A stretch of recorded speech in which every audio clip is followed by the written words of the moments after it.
Let's talk about the Pell Grant. So most people have a love-hate relationship with FAFSA, especially over the past few years when they've been switching things up. But one of the things they changed a little bit was their calculation of who gets the Pell Grant.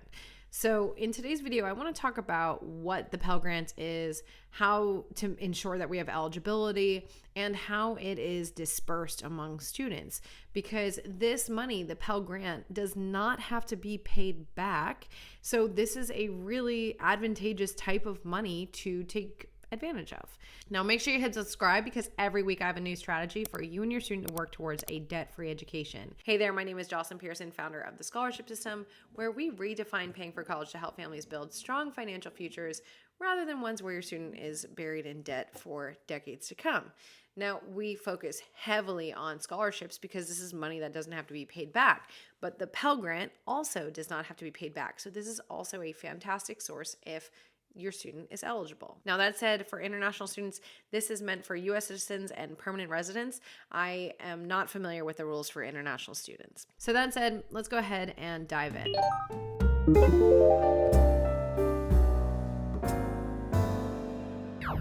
So first, let's begin with how to even access the Pell Grant, and that is through a federal application for student aid, FAFSA. This is a federal form. It is completely free to submit. It's through a .gov website. Okay, if you Google FAFSA, you will see a lot of stuff show up. What we want is the free federal site. But we want to submit this whether we think we'll be eligible for FAFSA money or not, because it is required by most institutions and universities, and it's used to decide not only need-based money, but also sometimes merit-based money, private money. So a lot of organizations and institutions will ask for this number, even if your family is not necessarily eligible for Pell Grant. Now that said, I've had families where they never would have thought that they would get Pell Grant and they got the full Pell Grant. So we never want to assume when it comes to FAFSA.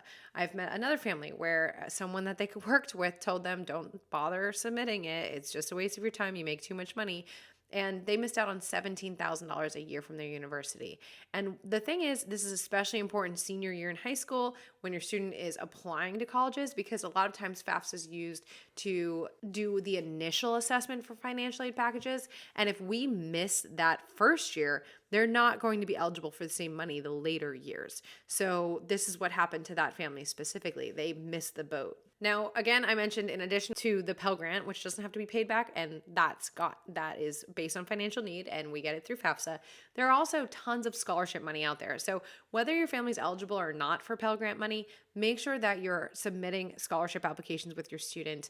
They need to be doing that no matter what school year they're in, starting junior year in high school, no later if we can avoid waiting, for sure senior year in high school, but also every year while they're in college. So if you want to learn how I got 6 figures in scholarships and how to find legitimate scholarships with less competition, I do have a free 1-hour webinar. You can go to thescholarshipsystem.com/free training for that, or click this video. We will also put the link in the description. Let's dive into eligibility for the Pell Grant. Now, federal Pell Grants are usually only awarded to undergraduate students who display exceptional financial need, but also have not completed any kind of other degree like a bachelor's, graduate, or professional degree. Students are also eligible as long as they have not exceeded the lifetime eligibility use, the LEU cap that they put on federal Pell Grants. So at the time of recording this, it is equivalent to 12 full semesters or 600%. Now, you will see that each year, the amount for a maximum Pell Grant does change. Right now, it is just over $7,000 a year. Now, there are also some school-specific criteria.